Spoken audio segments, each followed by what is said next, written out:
Avez-vous déjà remarqué comment la nature de votre sommeil change imperceptiblement en vieillissant? Peut-être qu'il y a quelques années, vous vous endormiez dès que votre tête touchait l'oreiller, et 8 heures de sommeil profond et paisible étaient la norme, sans aucune difficulté. Mais maintenant, vous pouvez rester les yeux grands ouverts, le tic-tac de l'horloge dans le silence de la nuit semblant assourdissant. Minuit, puis 2 heures, et voilà déjà 3h17. Le sommeil ne vient toujours pas. Ou peut-être vous endormez-vous sans problème, mais votre corps vous réveille à 4 heures du matin, vous laissant non reposé, non prêt pour la nouvelle journée, juste éveillé et fixant le plafond. À ces moments-là, des questions surgissent inévitablement.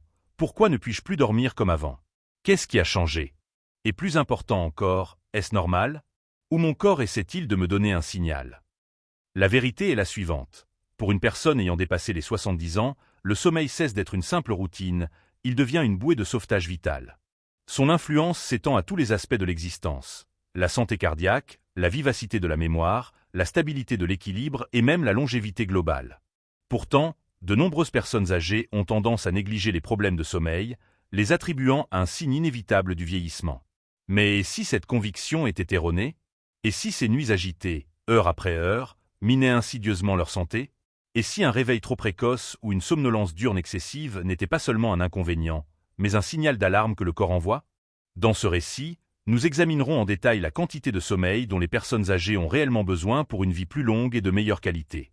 Nous nous pencherons sur les raisons des changements dans les habitudes de sommeil après 70 ans, en distinguant ce qui est considéré comme un changement lié à l'âge absolument normal et ce qui peut être une source de graves préoccupations. Si vous ou l'un de vos proches de plus de 70 ans rencontrez des difficultés de sommeil, les informations présentées ici vous seront très utiles. Permettez-moi de citer l'histoire de M. Harold. Harold a 75 ans, c'est un mécanicien à la retraite qui a passé la majeure partie de sa vie penché sur des moteurs de voiture, les mains tachées d'huile et le cœur rempli de détermination. Il a toujours été de ceux qui se lèvent bien avant l'aube. Même maintenant, de nombreuses années après avoir pris une retraite bien méritée, son réveil sonne invariablement à 5 heures du matin. Il ne dort peut-être que 5 heures par jour, ne fait pas de sieste et ne se plaint jamais, affirmant se sentir parfaitement bien. Cependant, le mois dernier, quelque chose d'imprévu s'est produit. Harold était dans son jardin, où il travaillait depuis des décennies, lorsqu'il a trébuché sur un tuyau d'arrosage et est tombé lourdement, se cassant la hanche. Sa fille l'a immédiatement emmené aux urgences. Et là, le médecin lui a posé une question à laquelle elle ne s'attendait pas du tout. Comment a-t-il dormi dernièrement? Il s'est avéré qu'Harold n'accordait pas beaucoup d'importance à son sommeil écourté. Il ne réalisait pas que le manque de sommeil chronique qu'il subissait constamment pouvait progressivement altérer l'équilibre, ralentir le temps de réaction et affaiblir le système musculaire. Tous ces facteurs augmentent considérablement le risque de chute et par conséquent, de blessures plus graves. Des études montrent de manière convaincante que les personnes âgées de plus de 70 ans ont toujours besoin d'environ 7 à 8 heures de sommeil chaque nuit. C'est nécessaire non seulement pour un repos élémentaire, mais aussi pour maintenir la vitalité et la fonctionnalité globale de l'organisme. Les données scientifiques démontrent clairement qu'un sommeil régulier de moins de 6 heures est associé à un risque significativement plus élevé de développer des maladies cardiaques, des problèmes de mémoire, des états dépressifs et même une mort prématurée. Étonnamment, un sommeil trop long, dépassant par exemple constamment 9 heures, peut être tout aussi risqué pour la santé. Cependant, voici le point clé, il ne s'agit pas seulement du nombre d'heures. Il est bien plus important de savoir comment ces heures se déroulent. La personne se tourne-t-elle et se retourne-t-elle? Se réveille-t-elle toutes les heures? Se lève-t-elle pour aller aux toilettes 3 ou même 4 fois par nuit? Tout cela indique que la qualité du sommeil peut souffrir gravement. Et cela a une importance non moindre, voire plus grande. C'est là qu'une idée fausse courante apparaît. De nombreuses personnes âgées se disent « Eh bien, je vieillis. Je n'ai probablement plus besoin d'autant de sommeil. » Mais ce n'est pas tout à fait vrai. Le corps a toujours besoin d'un sommeil réparateur. Seule la capacité de l'organisme à obtenir ce sommeil change. Les niveaux hormonaux subissent des modifications, les rythmes circadiens sont perturbés, et la douleur et les médicaments peuvent interférer considérablement.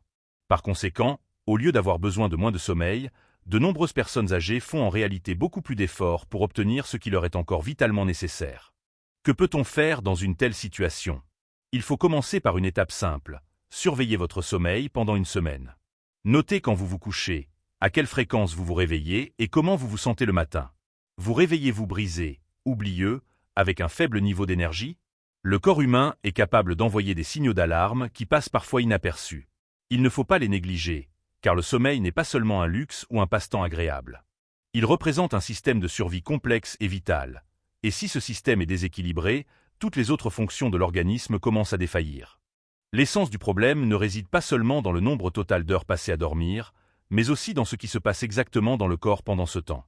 C'est dans ces processus cachés que réside la véritable magie de la récupération ou, au contraire, un danger potentiel pour la santé. Permettez-moi maintenant de vous raconter l'histoire d'Éléonore. Elle a 78 ans, c'est une enseignante à la retraite, une femme à l'esprit vif, pleine d'amour et de bienveillance, de celles qui se souviennent toujours des anniversaires de leurs proches, qui aiment préparer des friandises maison et sont toujours prêtes à offrir une tasse de thé parfumé à leurs invités. Chaque jour, elle se couche vers 22 heures et se réveille vers 6 heures du matin, s'assurant, semble-t-il, 8 heures de sommeil complète. Cependant, ces derniers temps, Éléonore ne se sent pas dans son assiette. Ses matins sont devenus difficiles, elle se réveille brisée, avec une sensation d'oubli et une légère irritabilité. Sa fille, essayant de la rassurer, lui dit « C'est juste l'âge, maman. Tu vieillis. » Mais Éléonore sent intuitivement que quelque chose ne va pas. Au fond d'elle, elle se demande s'il n'y a pas quelque chose de plus profond. Et ses pressentiments sont justes. Car, bien qu'elle dorme 8 heures, il lui manque le plus important, le sommeil profond. Le fait est qu'avec l'âge, le corps humain passe naturellement moins de temps en phase de sommeil à ondes lentes. Cette étape est la phase profonde, véritablement réparatrice, où se produisent les processus essentiels de guérison et de régénération. C'est à ce stade que le cerveau consolide activement les nouveaux souvenirs, que les tissus se réparent, que le système immunitaire se renforce et que tout l'organisme est maintenu en état de fonctionnement ininterrompu. Sans une quantité suffisante de sommeil profond, le cerveau reste embrumé, les muscles ne reçoivent pas la récupération nécessaire et l'humeur de la personne se détériore considérablement. De plus, avec le temps, le risque de développer des maladies graves telles que la démence, le diabète et même l'hypertension artérielle augmente insidieusement mais constamment. C'est là que de nombreuses personnes sont confuses. Nous avons souvent tendance à penser « si j'ai dormi 8 heures, tout va bien ». Cependant, il faut comprendre que tout le sommeil n'est pas également bénéfique et efficace. Si une personne se réveille plusieurs fois par nuit, si elle fait des rêves excessivement vifs et perturbants, ou si elle est obligée de dormir longtemps pendant la journée pour compenser le manque de sommeil nocturne, il est fort probable que son sommeil profond soit constamment interrompu. Et ce qui est également important à noter, certaines des causes les plus courantes de perturbation du sommeil profond sont étonnamment faciles à éliminer. Celles-ci incluent, par exemple, l'utilisation d'écrans électroniques tard le soir, un horaire de sommeil et d'éveil irrégulier, ainsi qu'une chambre trop chaude ou bruyante. Oui, même une télévision fonctionnant silencieusement en arrière-plan peut priver une personne de son précieux sommeil à ondes lentes. Que pouvez-vous faire dans cette situation? Il faut commencer par établir un rituel de coucher calme et cohérent. Il est recommandé d'éteindre tous les écrans électroniques, télévision, téléphone, tablette, environ 1 heure avant l'heure prévue du coucher. Cela permettra au cerveau de se détendre, libéré de l'exposition à la lumière artificielle. Baissez les lumières, mettez peut-être une musique douce et relaxante ou lisez quelque chose de léger. Et assurez-vous que votre chambre est fraîche, sombre et silencieuse. Imaginez cela comme la préparation de la scène pour une performance importante, car votre corps a besoin des bonnes conditions pour plonger dans ce sommeil profond et véritablement réparateur. L'essentiel n'est pas de simplement chercher à augmenter le nombre d'heures de sommeil. Il est bien plus important que les heures que l'on obtient soient réellement significatives et apportent une récupération complète. L'histoire d'Éléonore n'est pas un cas isolé. Des millions de personnes âgées comme elle obtiennent formellement suffisamment de sommeil, mais se sentent tout de même fatiguées, oublieuses et capricieuses pendant la journée. La plupart d'entre elles ne réalisent même pas les véritables raisons de ce qui se passe. Mais maintenant, vous êtes informés. Et maintenant, abordons un autre sujet tout aussi important. Ce qui semble être un soulagement, mais qui peut en réalité priver insidieusement une personne de sa vitalité. Il s'agit du sommeil diurne. Permettez-moi de vous présenter Georges. Il a 82 ans, c'est un facteur à la retraite. Pendant des décennies, il a parcouru de nombreux kilomètres chaque jour, quelles que soient les conditions météorologiques. Ces jours-ci, son rythme de vie a considérablement ralenti, ce qui est tout à fait compréhensible. Cependant, il se passe autre chose. Georges s'est mis à dormir beaucoup pendant la journée. Une fois en fin de matinée, une autre fois juste après le déjeuner, et parfois une troisième fois vers 17 heures, juste avant le dîner. Il explique ainsi « Je dors mal la nuit, alors je compense simplement pendant la journée ». Et à première vue, ce raisonnement semble tout à fait logique. Après tout, le repos, c'est le repos, n'est-ce pas? Mais voici le vrai problème. Avec le temps, Georges a commencé à oublier des détails mineurs mais importants. Des rendez-vous, où il avait mis ses clés, le nom de son voisin qu'il connaissait par cœur auparavant. Il est également devenu moins actif, moins sociable, préférant passer plus de temps à la maison. Sa famille a d'abord pensé que c'était peut-être simplement l'âge qui faisait son œuvre. Cependant, lorsqu'ils ont consulté son médecin, une idée complètement nouvelle est apparue. Ces siestes diurnes pourraient faire plus de mal que de bien. Voici ce que la science moderne nous dit. Les siestes prolongées, surtout si elles durent plus de 90 minutes, peuvent en fait détériorer la qualité du sommeil nocturne. Elles perturbent les rythmes circadiens naturels du corps et empêchent d'atteindre ce sommeil profond et réparateur dont le cerveau et le corps ont si désespérément besoin la nuit. Et pour les personnes âgées, il existe un risque supplémentaire, très significatif. Les chercheurs ont identifié un lien étroit entre les siestes diurnes excessives et le déclin cognitif. Il ne s'agit pas seulement d'une oubli occasionnel, mais de changements réels et progressifs dans le fonctionnement du cerveau au fil du temps. Au début, cela se manifeste discrètement. Une conversation manquée ici, un moment de confusion là. Mais progressivement, ces manifestations s'accumulent, entraînant des conséquences plus graves. Alors, pourquoi les personnes âgées dorment-elles autant pendant la journée? Parce que leur corps est vraiment fatigué. Cependant, la cause de cette fatigue n'est pas toujours celle que nous avons l'habitude de penser. Parfois, cette fatigue est effectivement la conséquence d'un mauvais sommeil nocturne. Dans d'autres cas, elle peut être le symptôme d'un trouble du sommeil sous-jacent, tel que l'apnée du sommeil, où la respiration de la personne s'arrête périodiquement la nuit à son insu, ce qui entraîne un épuisement de l'organisme pendant la journée. Et parfois, c'est simplement un cercle vicieux.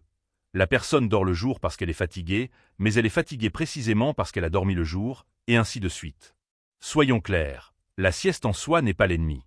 En fait, une sieste courte et rafraîchissante peut être très bénéfique. Mais voici le point clé. Faites votre sieste courte, d'une durée de 20 à 30 minutes, et essayez de la faire en première partie de journée. Pas trop tard, pas trop longtemps, juste assez pour recharger rapidement le cerveau sans saboter le sommeil nocturne. Pensez Y comme à un redémarrage doux du système, pas à un arrêt complet. Et si vous constatez que vous avez constamment besoin de faire la sieste, ce n'est pas normal. C'est votre corps qui vous murmure que quelque chose ne va pas avec votre sommeil nocturne. Écoutez ce signal, car un repos complet doit vous recharger en énergie et non servir de substitut au manque de sommeil. En parlant des facteurs qui perturbent le sommeil, passons à quelque chose d'encore plus complexe. Ce qui nous affecte tous, que nous en soyons conscients ou non, l'horloge biologique naturelle de votre corps.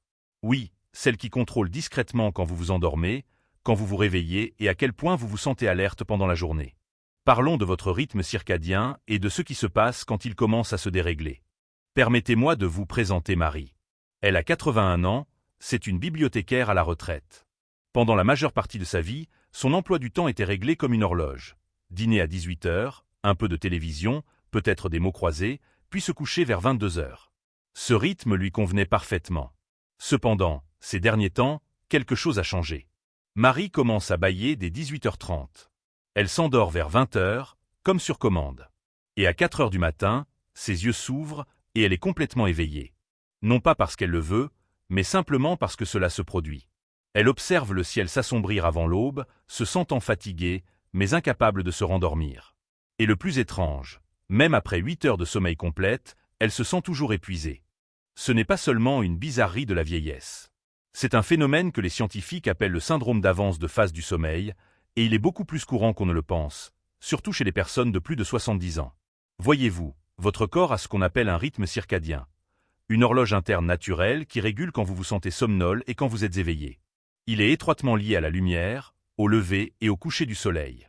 Les hormones habituelles, comme la mélatonine, envoient un signal à votre corps, et il est temps de se détendre. Mais avec l'âge, ce rythme commence à se décaler. Au lieu de ressentir de la somnolence à 22 heures, votre corps commence à s'éteindre dès 20 heures, voire plus tôt. Et au lieu de se réveiller naturellement à 7 ou 8 heures du matin, vous vous levez avant les oiseaux, fixant le plafond, et vous vous demandez « Pourquoi suis-je encore éveillé ?» Ce décalage n'est pas seulement un inconvénient. Il peut être épuisant, car il arrive souvent que la personne se couche tôt, se lève tôt, mais se sent ensuite fatiguée pendant la journée. Elle fait la sieste, et alors la nuit, elle est moins fatiguée. Elle reste donc un peu éveillée, mais se réveille quand même tôt. Bientôt, tout son horaire de sommeil est désynchronisé, et son énergie, sa concentration et son humeur en souffrent.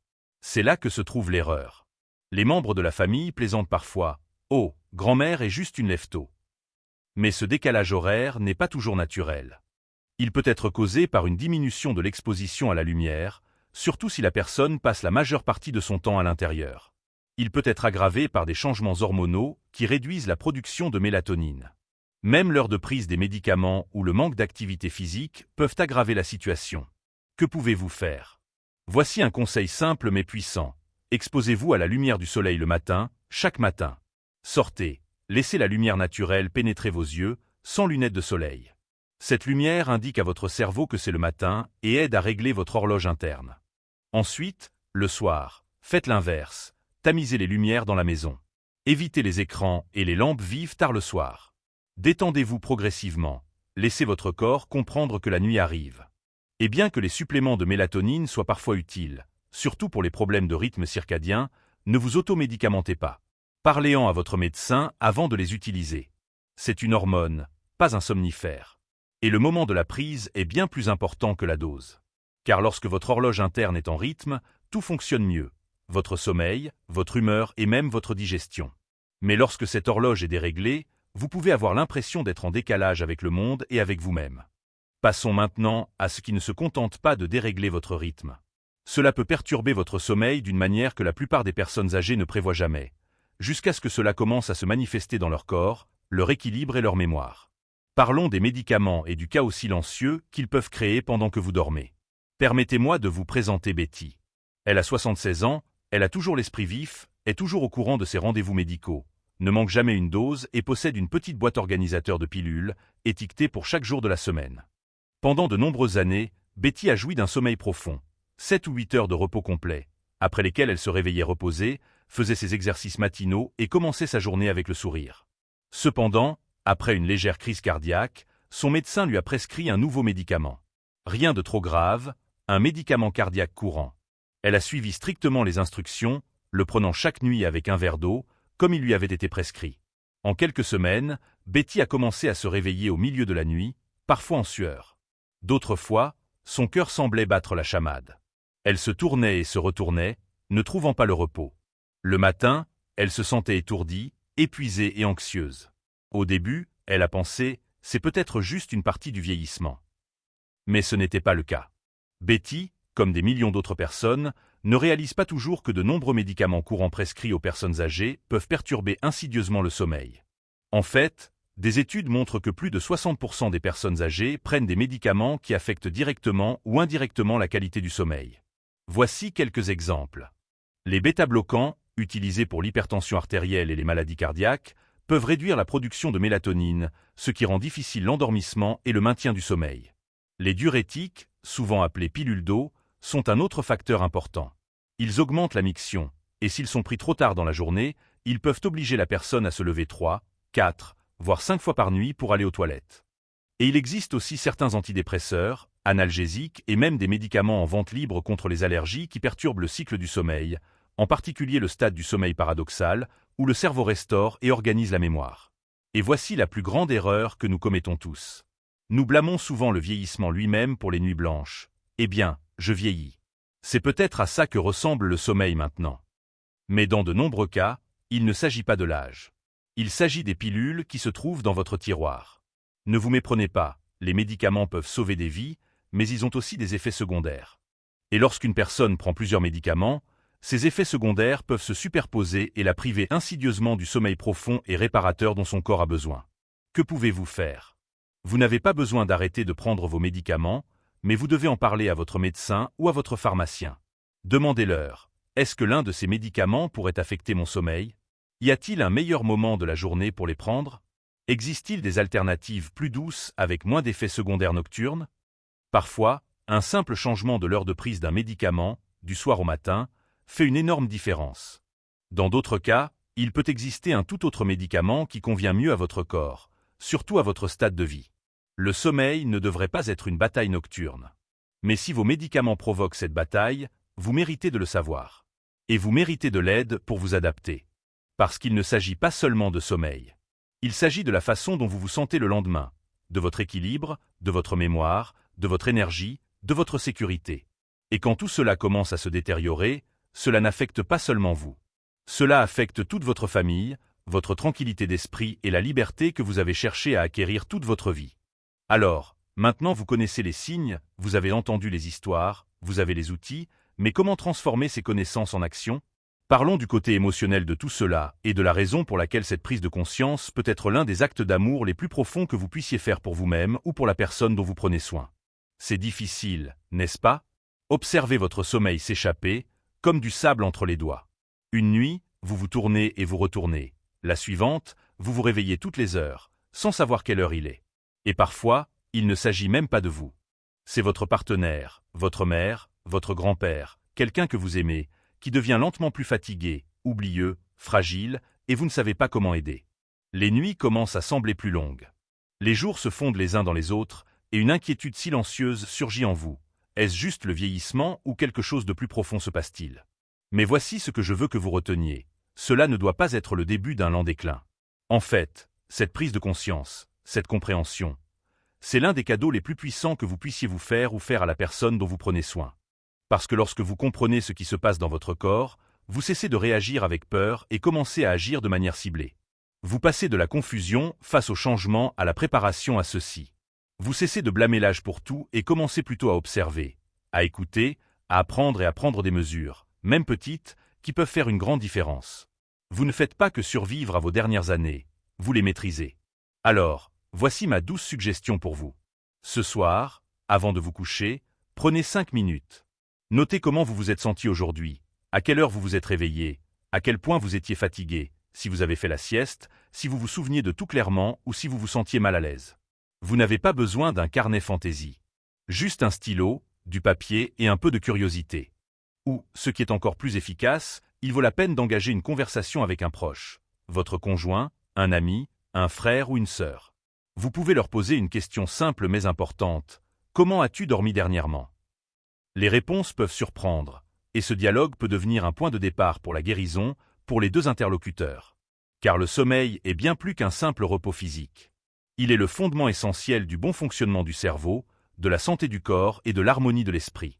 Et bien qu'il soit facile de céder à l'impression que le temps travaille inexorablement contre soi, la vérité est qu'il est encore possible de reprendre le contrôle de la situation. Avec un peu de patience, une certaine dose de conscience et la volonté de réécouter attentivement les signaux de son corps, le sommeil peut se transformer en un allié fidèle, un puissant guérisseur et un bouton de réinitialisation fiable. Les années d'or de la vie d'une personne peuvent encore briller de mille feux, en conservant stabilité et force. Et maintenant, résumons ce qui a été exploré dans ce récit. Les personnes âgées de plus de 70 ans devraient toujours viser à obtenir 7 à 8 heures de sommeil de qualité, et non pas n'importe quel sommeil qu'elles parviennent à attraper. Nous avons examiné en détail comment le déficit de sommeil profond prive insidieusement le corps humain de la guérison et de la récupération nécessaires. La vérité sur les siestes prolongées et comment elles peuvent perturber le cerveau, perturbant le repos nocturne naturel, a été révélée. Nous avons approfondi l'étude des décalages circadiens qui s'insinuent discrètement avec l'âge, faisant que la personne se sent désynchronisée et la privant de son énergie vitale.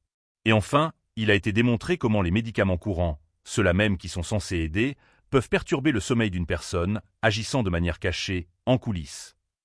Il ne s'agit pas ici d'instaurer la peur, mais de fournir des informations exhaustives. Nous vous remercions d'avoir pris le temps pour vous et vos proches, en cherchant à comprendre ces aspects importants. Dormez bien cette nuit.